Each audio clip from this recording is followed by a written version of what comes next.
All right, so we've talked about the pH scale. We've talked about how to calculate those pH values using negative log of, so on and so forth, and identifying through pH what a base, acid, or neutral substance is. What we're going to do now is talk a little bit about specific ways to look at acids and bases.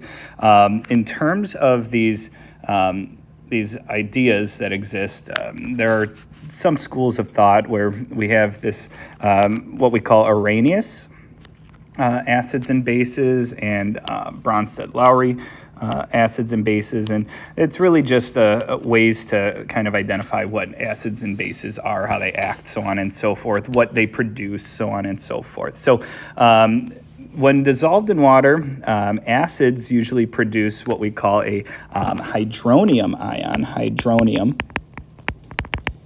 which is an H3O plus, and that's kind of like what we see as an H plus ion, that positive one charge up there. We can see because that's water that's basically gaining another H ion, right, an H plus ion there. So we see as HCl acts like an Arrhenius acid, really what's happening is what we see here to start is just splitting apart. So our acids are going to be just kind of what we call dissociating. So that's just splitting apart right here into its different components, which is the H plus ion, which designates an acid, and then the Cl minus ion, which is what it was attached to there. And really the same thing happens in the bases when they're dissolved in water. So when dissolved in water, bases produce a hydroxide ion that we talked about before. And hydroxide ions are just the OH with a -1 charge, right? The -1 comes at the end.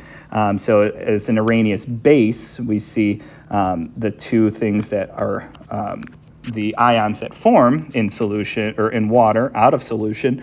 For like a sodium hydroxide base is the Na ion and the OH ion. So when we're going through these, all we're doing is really splitting these up and getting them to dissociate, which means split apart into its ions. And these are all going to be freely in water. So they are going to be dissolved in water, which means they are all aqueous. So the state of matter should always be aqueous. So this is going to turn into a positive potassium ion, aqueous, plus the OH -1, which is aqueous.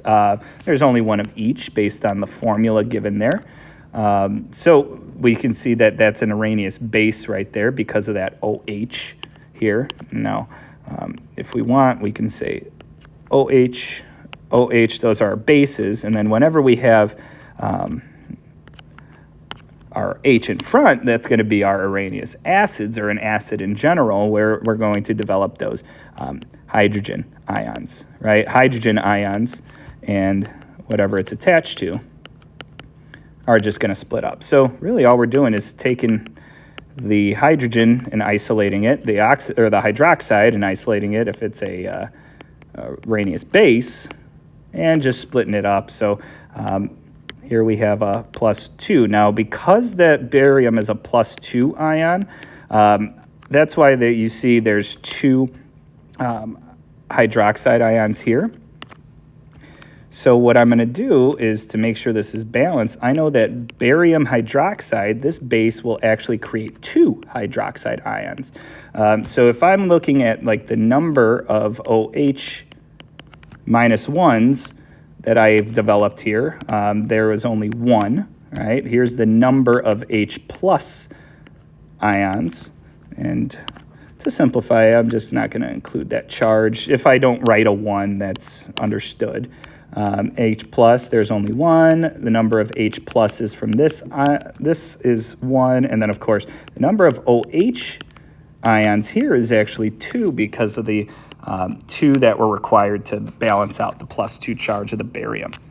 All right, so Bronsted-Lowry, aside from the Arrhenius idea, is kind of that acids actually donate protons, which are the H pluses. So these are proton donors. right, which produce conjugate bases. Now, conjugate base is a substance that loses H and becomes a little bit more basic, right? The more H's we have, the more acidic we are. So if an acid loses the H that it has because it produced or it donated it, it produces a conjugate base. So if H goes away to something else, we're left over with just the Cl, which means it's a conjugate base, right? We got more basic. If the H2s lose a proton, then a conjugate base, and again, it's only one proton, so one H ion, we end up with our conjugate base of HSO4. And of course, the same thing happens if the H gets donated or to something else, then we end up with NO3 as our conjugate base.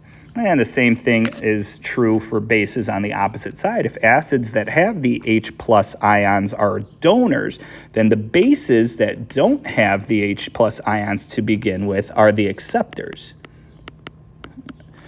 Right? So, of course, if they become, or if they accept another hydrogen ion, then that means that they become conjugate acids, which become more acidic. Right? So acids donate their protons to become more basic, effectively, and bases accept other hydrogen ions to become more acidic.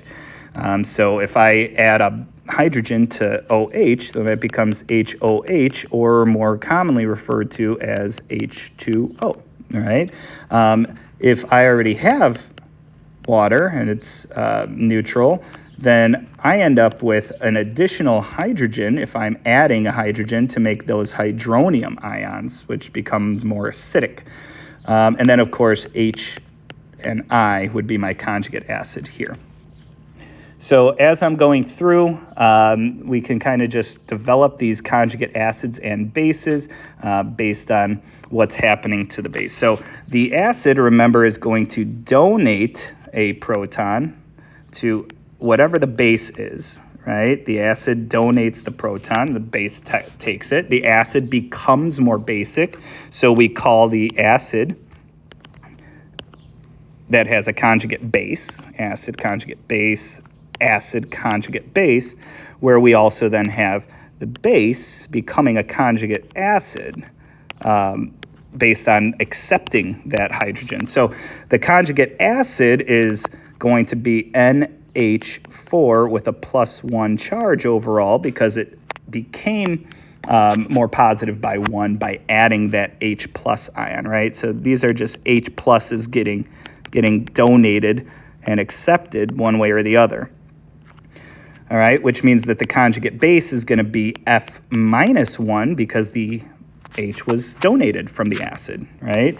Conjugate acid over here should be H2O because OH is gaining that hydrogen ion, and the acid, or the conjugate base, should be just the chlorine with a -1 charge because it lost its hydrogen.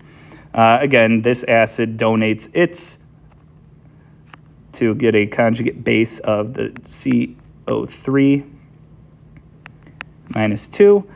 And now this becomes, again, one of those hydronium ions, H3O plus. So again, you get your conjugate pairs. So you're able to kind of identify, well, what's the acid to start? The acid is always the one that has the hydrogen ion in it first at the beginning. And then the base is going to be whatever is the opposite of that.